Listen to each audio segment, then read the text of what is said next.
কথা বলেন, তোমার কি ছেলে মেয়ে আছে নাকি? কি বলছে? একটা রয়েছে। ওর একটা আছে, ছেলে না মেয়ে? ছেলে। ছেলে। সেই ছেলেটাকেও নিয়ে আসবো আমি। এই দেখো নিয়ে আসছি।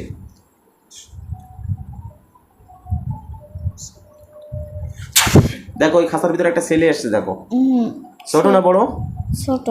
ছোট।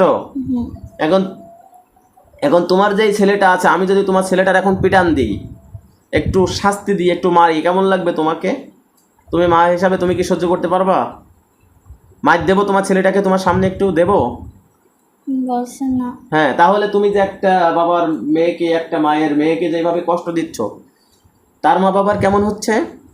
তার মা বাবার অনুভূতিটা কেমন হচ্ছে? খারাপ লাগছে না? আর এইভাবে তুমি দিনের পর দিন ডিস্টার্ব করে যাচ্ছ। আর কয়েকটা হুজুর দেখা গেছে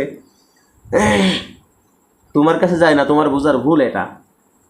কথা বুঝতে পারছো? আসলে তুমি কি ভুল করেছো? ভুল যদি করে থাকো, এই পরিবারের লোকজনের কাছে ক্ষমা চাও। ক্ষমা চেয়ে কি তুমি একবারে ছেড়ে চলে যাবে? একবারে ছেড়ে দিয়ে তোমার বাচ্চা নিয়ে এই দুনিয়াতে সুন্দরভাবে তুমি জীবনযাপন করবে, নাকি আজকে তুমি বন্দী হয়ে যাবে তোমার ছেলে সহ? বলো, কি বলে শোনো তো। বলছে আমার থুয়ে যাবে না। তোমার থুয়ে যাবে না, আমার নিয়ে যাবে। তোমার নিয়ে যাবে? আচ্ছা, এই মুহূর্তে হুজুরদের হাতে একটা চাবুক চলে যাক।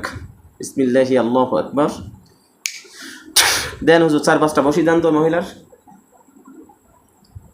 দেন 4-5টা বসি দেন ওর পিটি। রক্ত বন্ধ ছুটে চলে যায় যেন। দিয়েছে? এবার কি বলছে দেখো।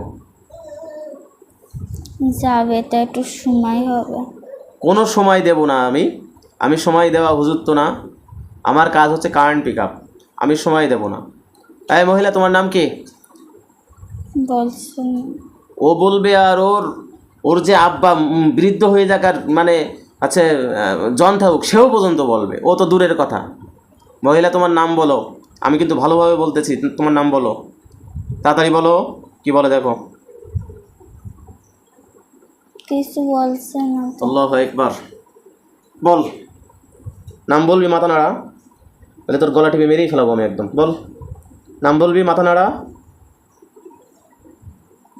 কিছু বলছে না তো। মাথা নাড়া। নাম বললি তোর গলা ছাড়বো, না হলে ছাড়বো না। আর গলা টিপে মেরে ফেলার মতো উপক্রম হোক ওর। তোমার কষ্ট হচ্ছে? আচ্ছা, এই মুহূর্তে মিষ্টি খাতুনের যে কষ্টটা হচ্ছে সেটা ক্লিয়ার হয়ে যাক। অনুনাজ্জিলু মিনাল কুরআন মা হুয়া শিফা ওয়া রাহমাতুল লিল মুমিনিন। কষ্ট কমেছে তোমার?